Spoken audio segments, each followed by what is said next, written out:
Kuonekana kwa nyota kuna kogota pesa, kuna kogota watu, kuna kogota heshima, kuna kogota umaarufu.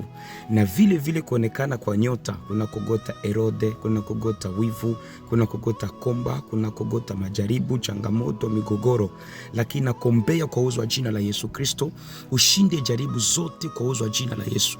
Kila mchawi wote mweneko na kufuata, kila mamlaka yote ya giza ambapo niko na kufuatilia, ninakuombea upate heshima na upate ulinzi na ukingo kwa ngambo zote zile kwa uwezo wa jina la Yesu. Nyota yako ikaangaze, ikuletee watu wa maana na watu wa heshima kwa ngambo zote. Hiyo nyota yako ikogote fursa, ikogote watu wa maana, kukogotee watajiri, kukogotee heshima, ikuletee kibali katika jina la Yesu Kristo wa Nazareti.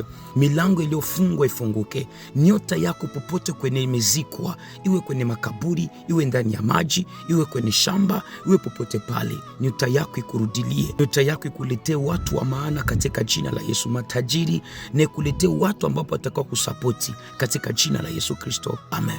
Tumia watu 3 ujumbe huu. Nyota yako baada ya masaa 24 nyota yako itarudia.